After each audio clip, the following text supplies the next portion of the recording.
안녕하세요. 저는 서울 근교에 살고 있는 40대를 바라보고 있는 여자입니다.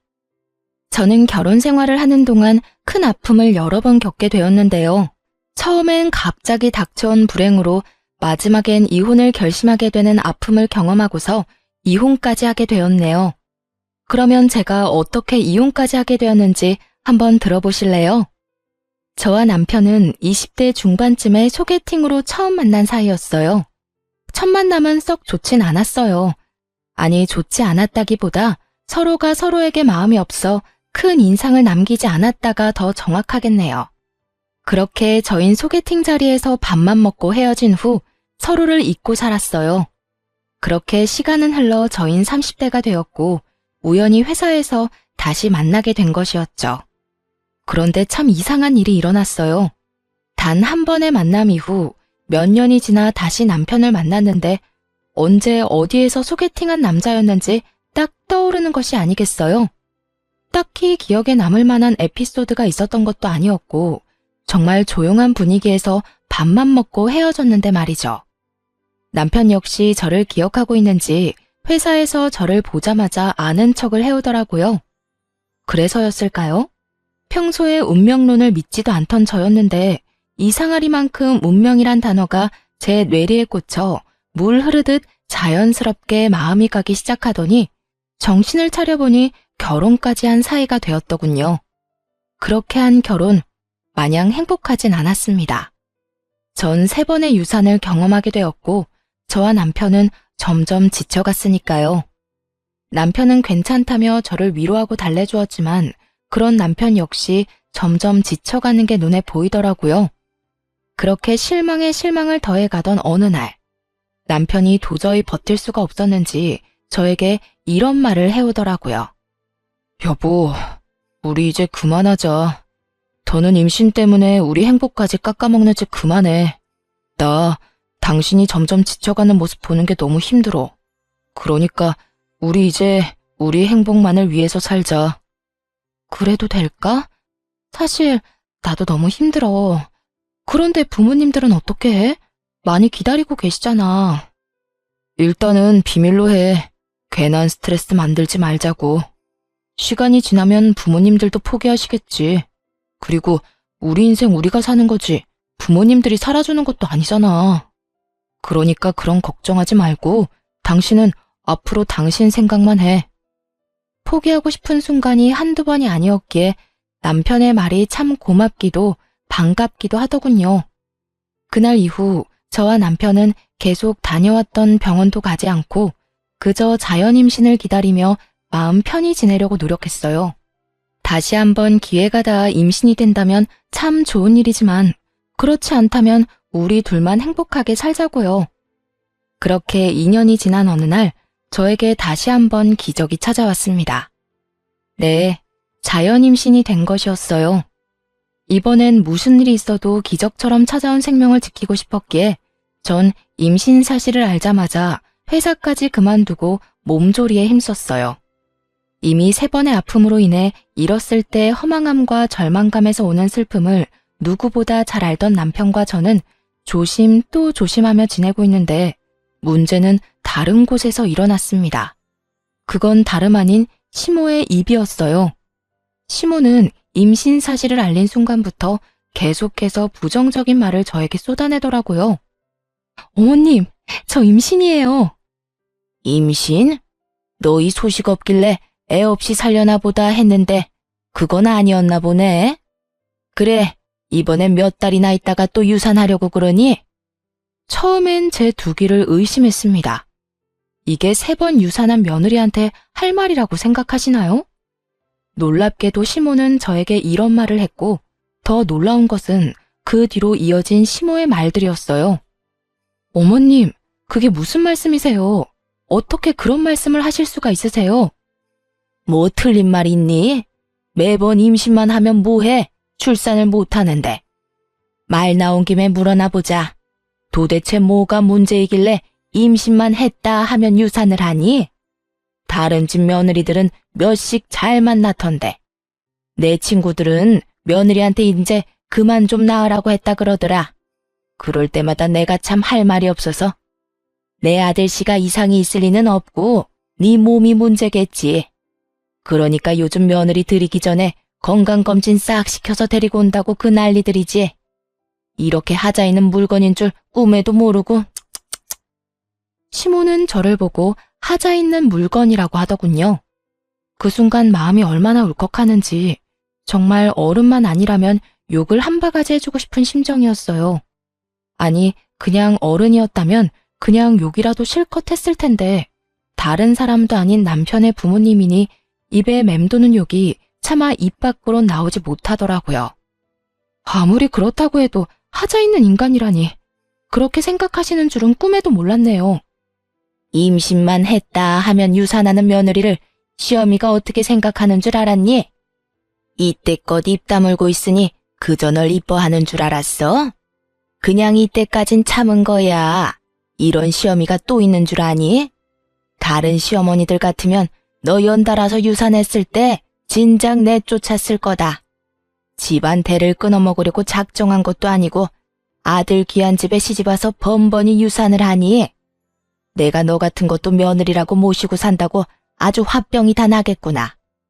시모는 그동안 이 말들을 저에게 하고 싶어서 어떻게 참았을까 싶을 정도로 저에게 막말과 폭언들을 쏟아내더군요. 가만히 시모의 말을 듣고 있던 저는 결심했습니다. 저 역시 이젠 더는 참고만 있지 않겠다고요. 아, 그랬어요? 그러면 하자 있는 며느리는 어머님 화병 방지를 위해서 무사히 출산할 때까진 시댁에 발걸음도 하지 않도록 할게요. 괜히 제사 생신 명절에 시댁 가서 설치다가 또 유산이라도 하면 어머님 화병으로 쓰러지지 않겠어요? 그러면 그런 줄 아시고 전화 끊어주세요. 어머님께 좋은 말들을 너무 많이 들어서 그런지 배가 당겨서 좀 쉬어야 하겠네요. 들어가세요. 저는 전화를 끊어버렸고 제 말에 화가 머리끝까지 난 시모에게서 전화와 문자가 쉴 새 없이 왔지만 전 다 무시해버렸습니다. 그리곤 시모에게 말한 것처럼 정말 시댁의 발길을 끊어버렸고요. 저는 다시 한번 찾아온 기적 같은 아기를 지켜야 했을 뿐만 아니라 저를 하자 있는 인간이라고 그것도 제게 직접 말하는 시모와 더는 사이좋은 고부관계를 이어나가는 것이 의미 없다고 생각했기 때문이죠. 뭐 그전에도 그렇게까지 사이좋은 고부관계는 아니었지만 이 사건이 발화점이 되어버렸던 것이었죠.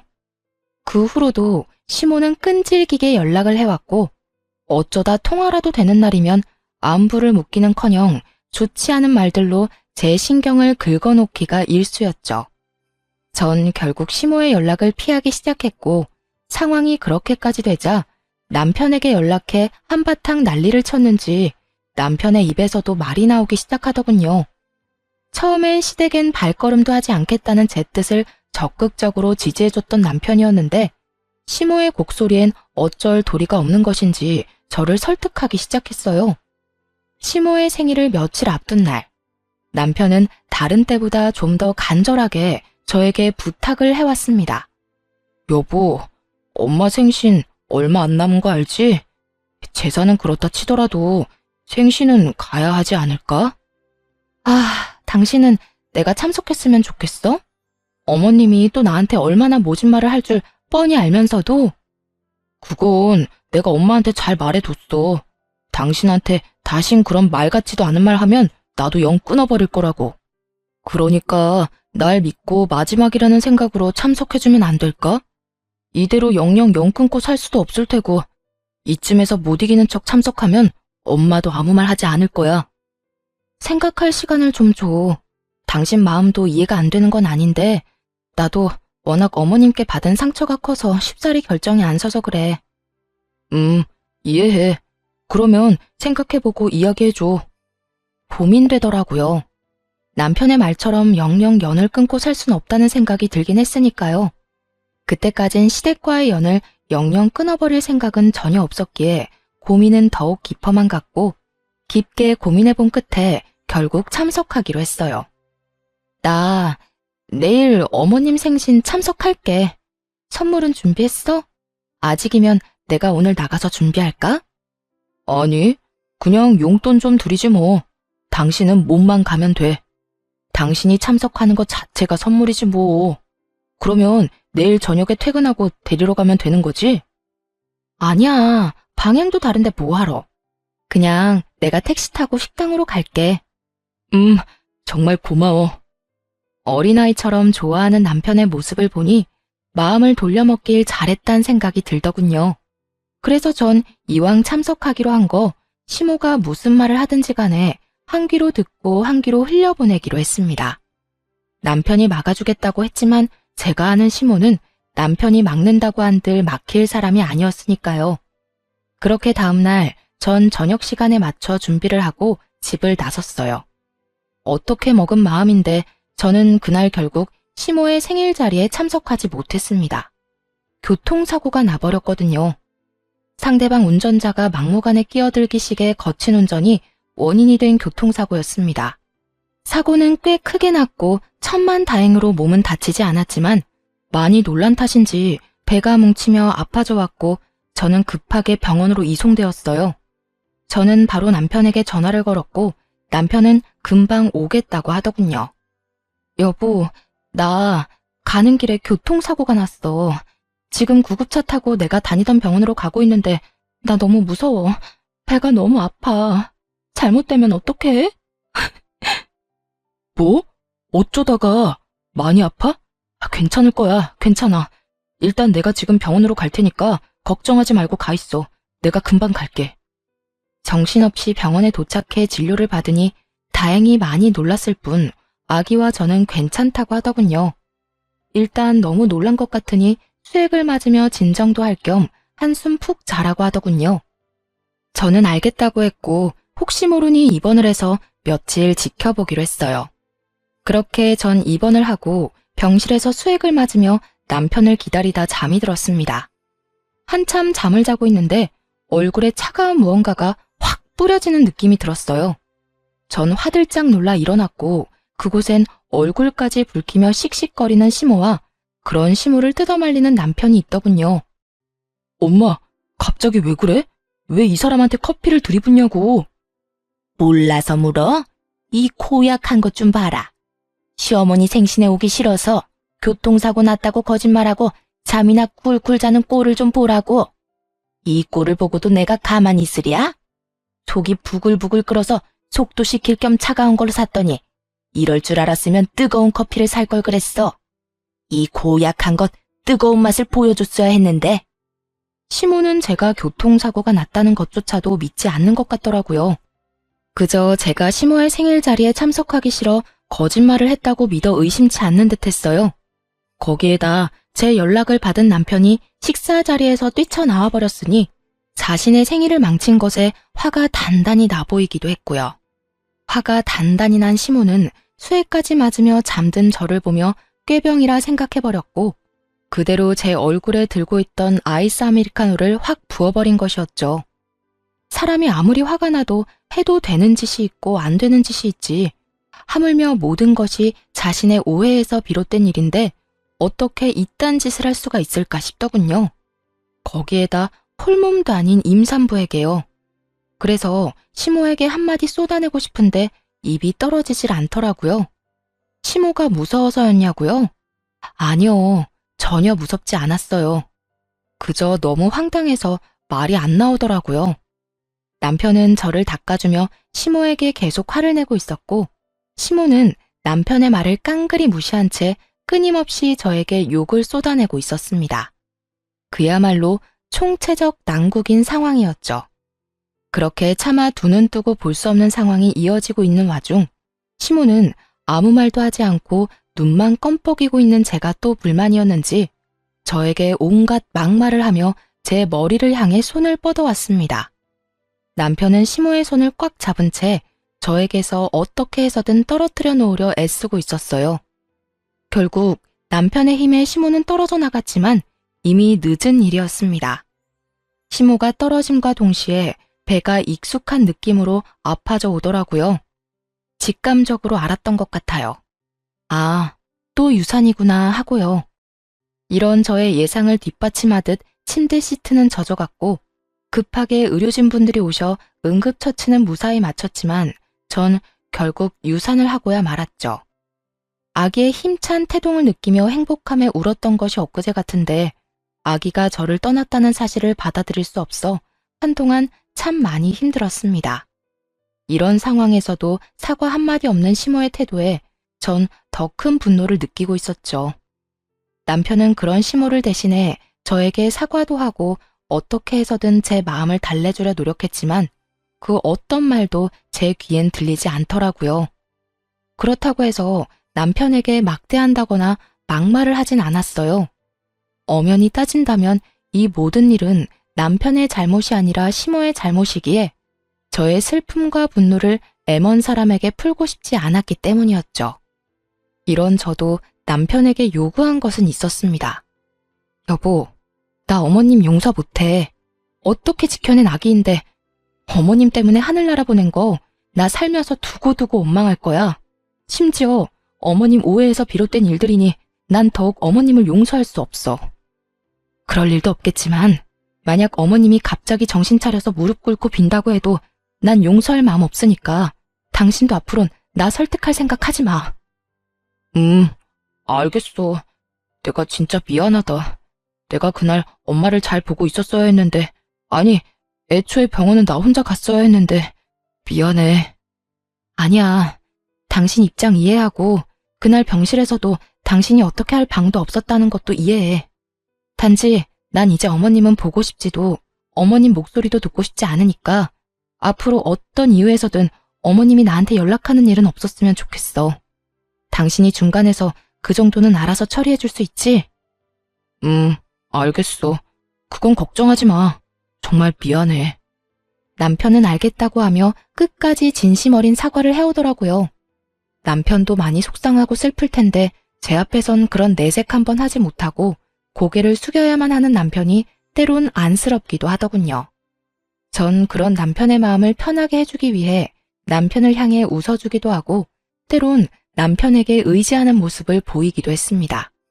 하지만 실상은 그저 혼자만의 아픔의 시간을 보내고 있었죠. 처음엔 주로 몸 회복의 시간을 보냈고 몸 회복이 되고 난 후부턴 남편과 여행을 다니며 마음 회복에 힘썼어요. 그렇게 1년이 지났을 무렵 남편과 전 결혼 이후 최고로 사이가 좋은 때를 보내고 있었습니다. 하지만 그런 시절도 잠시 남편의 퇴근이 점점 늦어지더군요. 그 당시 일이 바쁜 것도 사실이었고 진급도 앞두고 있던 시기이기도 했고요.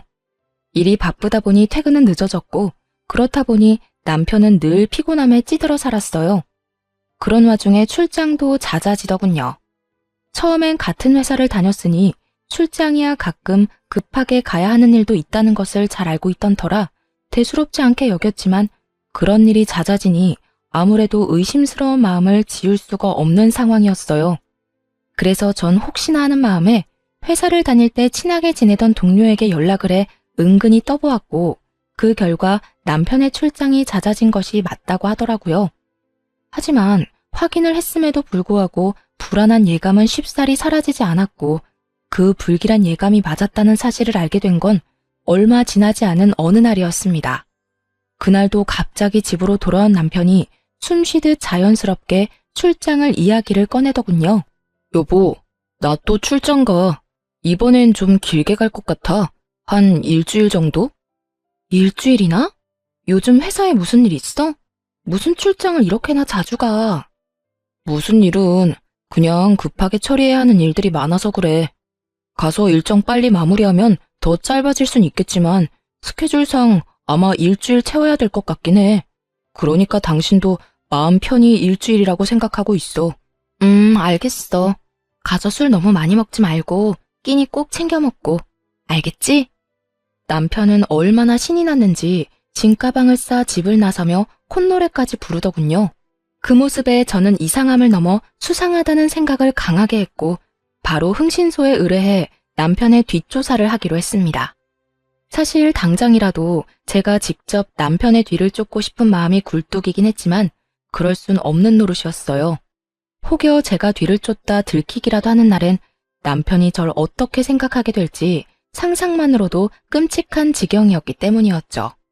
그렇다고 해서 이런 찝찝한 기분으로 계속 살 순 없는 노릇이었기에 의뢰를 했던 것인데 며칠 뒤 흥신소에서 알려준 사실은 충격적이었습니다.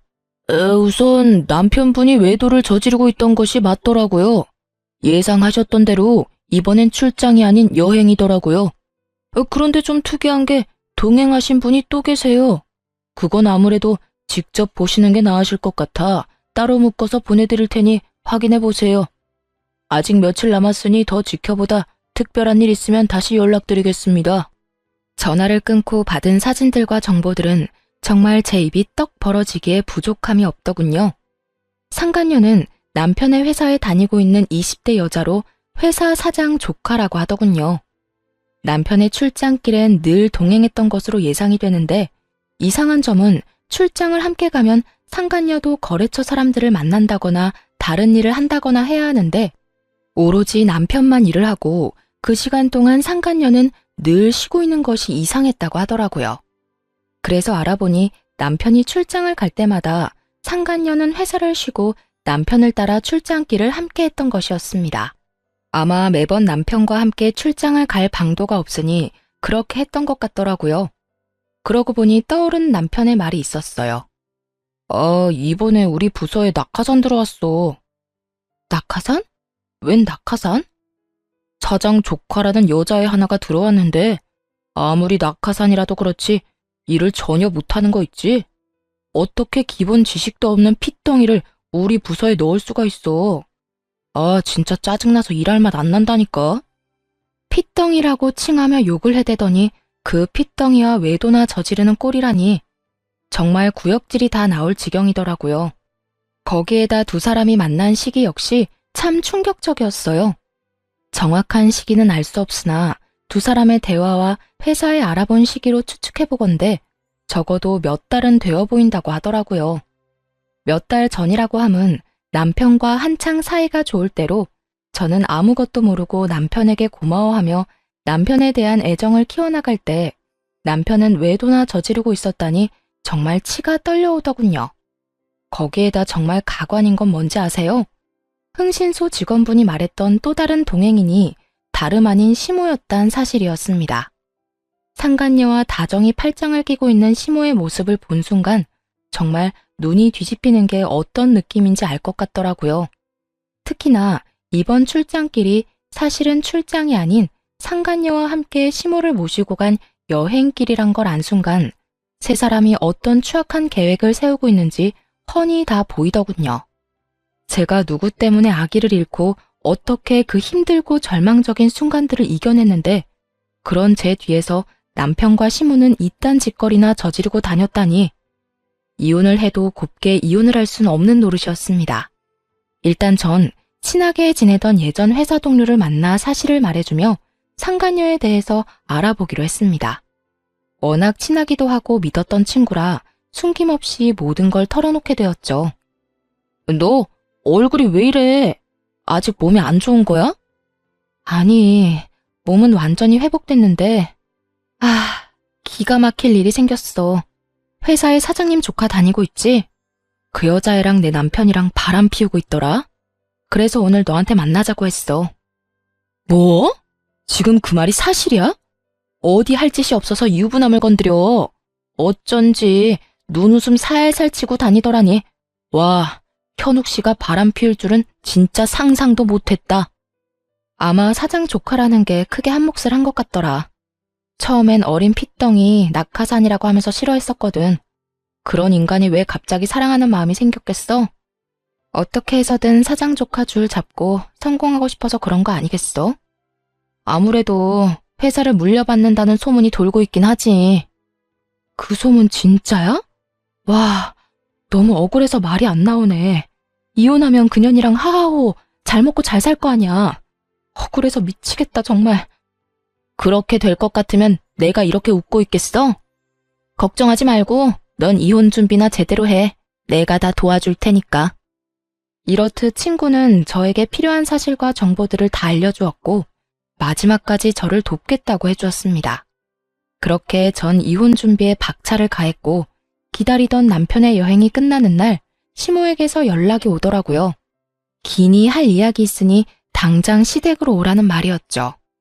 시모의 전화를 끊자마자 남편 역시 문자로 시댁에 먼저 가 있을 것이니 바로 오면 된다고 하더군요. 전 마음의 준비를 단단히 하고 시댁으로 향했죠. 오늘도 안 오면 어떻게 하나 했더니 뭐하고 전개야? 천장 안 무너지니 얼른 앉거라. 그래, 여보, 여기 앉아.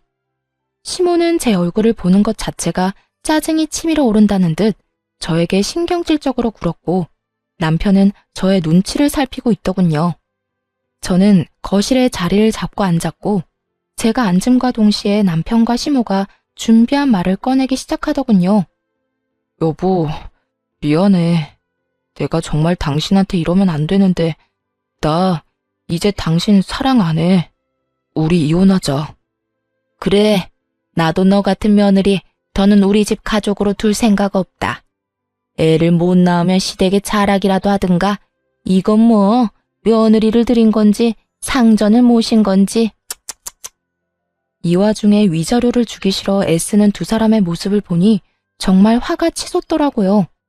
거기에다 아기를 못 낳게 만든 사람이 누군데 저딴 말을 짓거릴 수가 있는 것인지 이해도 되지 않았고요. 애를 못 낳긴 했죠. 어머님 때문에요. 어머님이 그날 저한테 욕하면서 머리채만 잡지 않았더라도 지금쯤 우리 아기 걸음마 떼고 엄마 하면서 제품에 안겨 있을 거예요. 이게 다 누구 때문인데 감히 그딴 말씀을 하세요? 아니, 얘가 생사람 잡네. 그게 어떻게 나 때문이니? 말은 똑바로 하려무나. 그렇게 떨어질 애였으면 어떻게 해서든 떨어졌을 게다. 네가 몸 관리 잘못해서 떨어져 버린 애를 왜 탓으로 돌리고 있는 게야? 그렇지 않아도 교통사고 나서 놀란 상태에서 다른 사람도 아니고 시어머니란 사람이 무식하게 잡아대는데 애가 어떻게 무사하겠어요? 어머님은 상식이란 게 없어요? 아님 양심이 없는 건가? 내 이년 말하는 꼴 좀 봐라. 하나만 봐도 열을 한다고. 네가 이때껏 날 어떻게 생각했다는 줄 알겠구나. 그러니 이날 이때껏 나한테 그딴 식으로 굴었겠지. 다 됐고 이혼하거라. 당장 여기에 도장 찍어. 시모의 이혼 강요는 점점 심해졌고 남편 놈은 그냥 구경꾼 마냥 보고만 있더라고요. 전 그런 두 사람에게 그간 모아뒀던 사진들을 던져주며 이렇게 말했습니다. 이혼? 그렇지 않아도 하려고 했어. 그런데 당신이 원하는 대로 깔끔한 이혼은 힘들 것 같은데 어쩌지?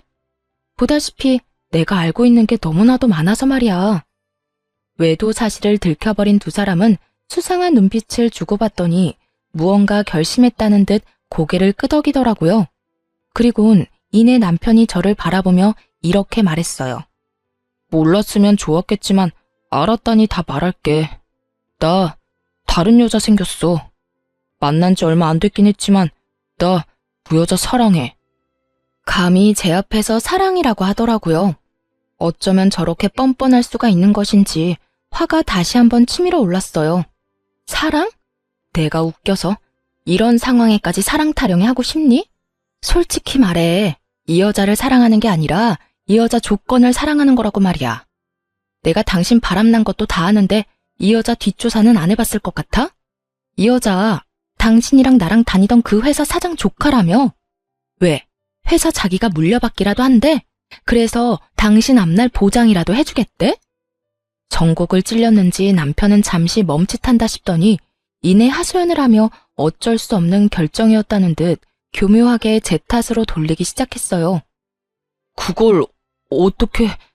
그래, 나 성공하고 싶어. 당신이랑 헤어지고 가기만 하면 내 인생 성공하는 지름길이 보이는데 당연히 가야 하지 않겠어? 막말로 우리한테 애가 있는 것도 아니잖아. 그리고 나 당신이랑 엄마 사이에서 많이 힘들었어.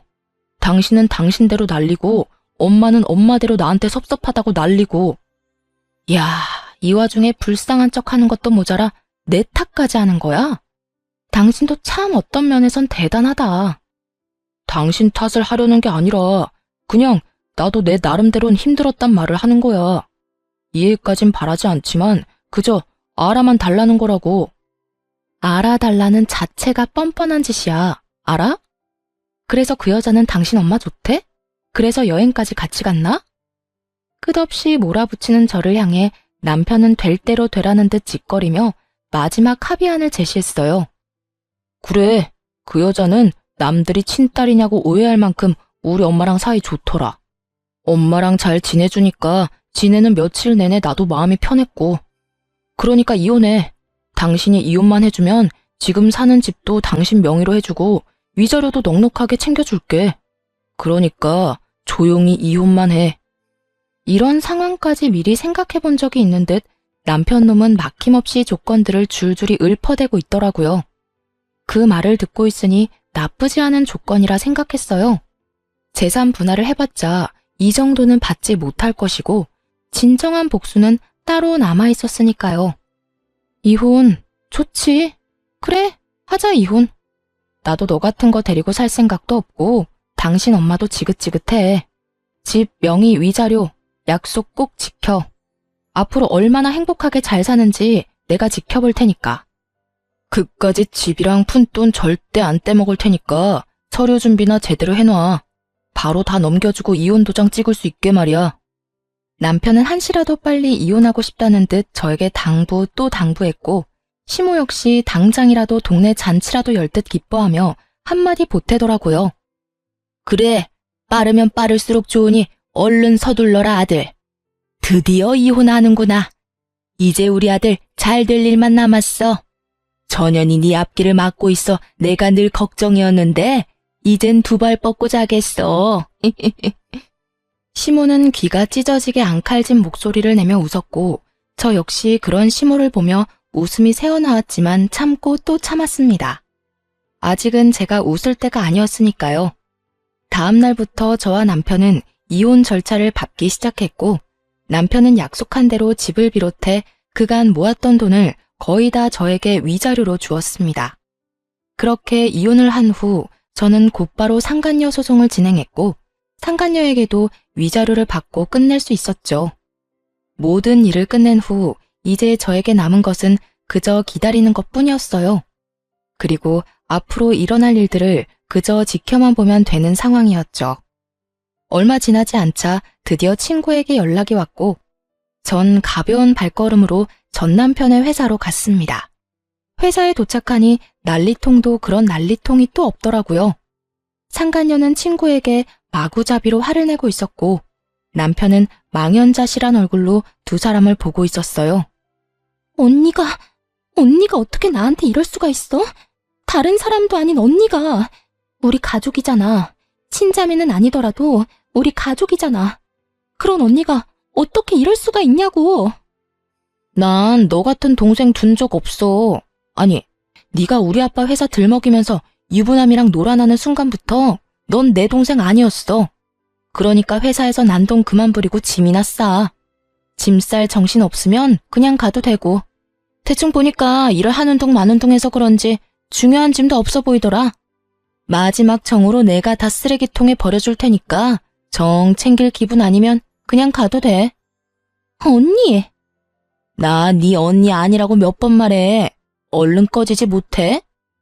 제가 기다리던 진정한 복수는 이것이었습니다. 사실 저에게 도움을 주던 친구는 사장의 친딸이었던 것이었죠. 친구는 회사를 물려받을 생각이 전혀 없었던 터라 일단 회사에 입사해 적당히 일을 배우고 훗날 자신의 사업체를 차리는 것이 꿈이었다고 하더군요. 그래서 상간녀는 회사 내에 친딸을 제외한 사장님의 핏줄은 자신뿐이니 무조건 자신이 회사를 물려받을 것이라 확신했고요. 내부 분위기 역시 물려주는 분위기로 기울어진 상태였다고 하더군요. 하지만 저에게 모든 이야기를 들은 친구는 사실은 자신이 사장님 딸이라는 사실을 저에게만 밝히며 복수를 돕겠다고 호언장담한 것이었죠. 그 후 친구는 자신의 아빠이자 회사 사장님에게 모든 사실을 알려버림과 동시에 회사를 물려받겠다고 선언해버렸고 전 남편과 상간녀는 졸지에 낙동강 오리알이 되어버렸던 것이었죠. 언니, 어떻게 나한테 이렇게 매정하게 굴어? 나 여기서 쫓겨나면 집에서도 쫓겨나는 거 잘 알잖아. 그러지 말고 제발 나한테 회사 안 물려줘도 되니까 우리 집에는 비밀로 해줘. 회사도 그냥 다니게 해주고, 응? 이렇게 빌게. 상간녀는 울고불고 하며 손이 발이 되도록 빌기 시작했고 친구는 그런 상간녀를 냉정하게 내려다보며 이렇게 말하더군요. 이게 빈다고 끝날 문제야? 그리고 나한테 빌긴 왜 빌어?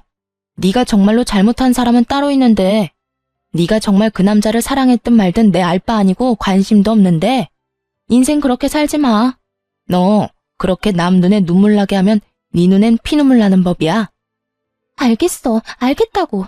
내가 정말 잘못된 행동한 거 지금 죽어라고 후회하고 있다고. 그러니까 언니가 좀 해결해줘. 언니가 그 정도는 해줄 수 있잖아. 내가 왜? 난 그럴 생각 전혀 없으니까 네가 싼 똥 네가 치워. 알겠어? 상간녀는 그 자리에 주저앉아 울었고 전 남편은 그제야 다 끝났다는 것을 체감했는지 주변 눈치를 살피며 자리에서 일어나더군요. 그 순간 그만 저와 눈이 마주쳐버렸고 집도 저에게 주고 큰 금액의 위자료까지 주느라 거지가 되어버린 전 남편은 순간 제가 동아줄로 보였는지 불이 나게 제 앞으로 달려오더군요. 그리곤 깃털보다도 가벼운 무릎을 꿇고 저에게 빌기 시작했어요. 여보, 내가 잘못했어. 당신도 다 봤지. 전현이 날 속였어. 전현이 날 꼬시지만 않았더라도 내가 그딴 정신 나간 짓은 하지 않았을 거야. 넌 지금 그걸 변명이라고 하니? 네가 그렇게 말하면 아, 그랬구나 하고 내가 다 용서할 줄 알았어? 그게 아니라 난 그냥 내 상황이 그렇다고 알려주고 싶어서 그랬어. 당신도 알다시피 나 당신한테 위자료 준다고 돈도 없고 회사에도 외도남으로 낙인 찍혀서 곧 그만둬야 할 상황이야. 내가 이런 꼴이 됐는데 당신 마음 아프지 않아? 당신 그래도 날 사랑했었잖아.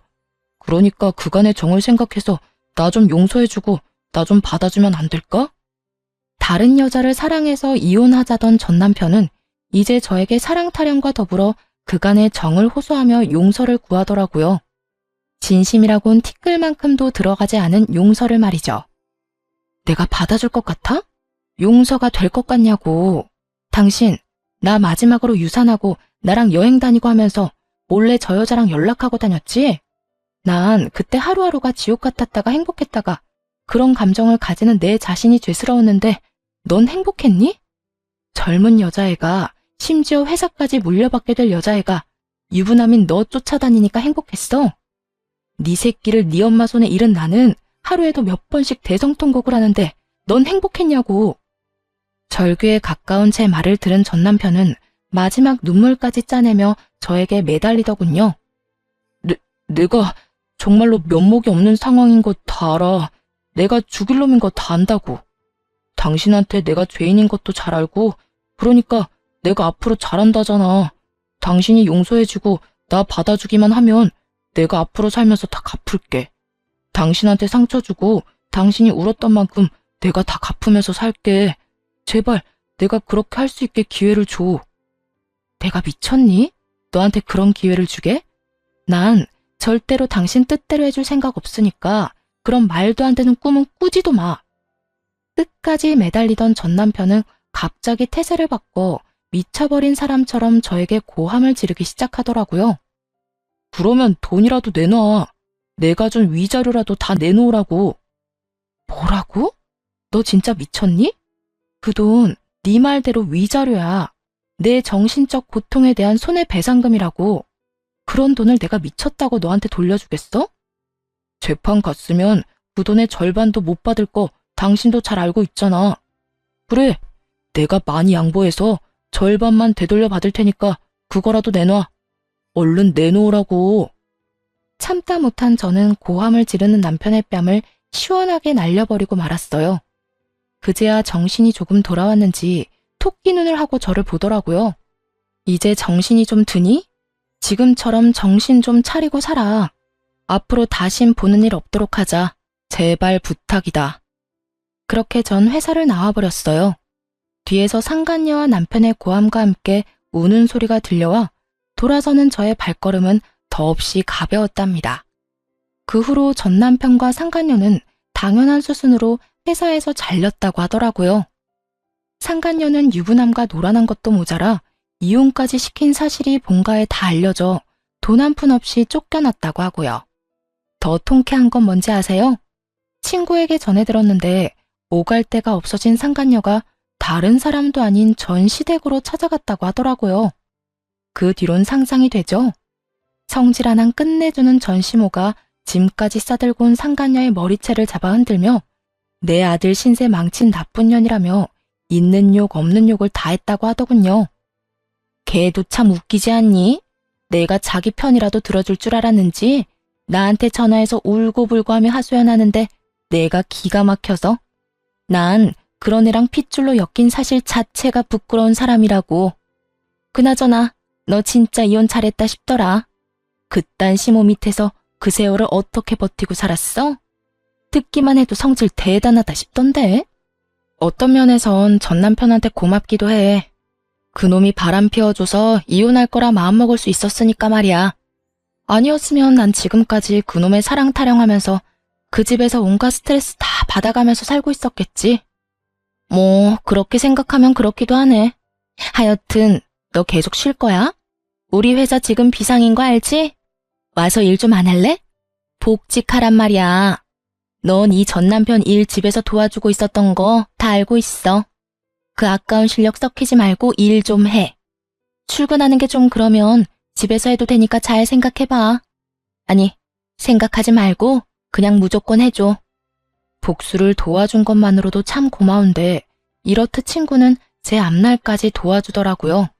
경력 단절인 제가 취업이 힘든 건 당연한 현실이었고 그렇다고 가게를 차릴 성격도 못 되는 걸 잘 아는 친구의 배려였죠. 전 친구에게 다시 한번 도움을 받기로 했고 그 후론 외주 일을 받아 일을 하게 되었어요. 외주라고 하기엔 출퇴근하는 직원과 다름없는 복지를 받는 터라 제 생활은 아주 만족스럽답니다. 특히 친구가 말했듯이 전 남편이 진행하던 일을 제가 마무리하며 그 공을 크게 인정받기도 했어요. 사실 전 남편의 일을 집에서 제가 도왔던 터라 크게 힘들진 않았는데 생각보다 더 큰 보상을 받게 되어 민망할 때도 있긴 하답니다. 전 여전히 만나는 사람 없이 혼자만의 삶을 만족하며 지내고 있습니다.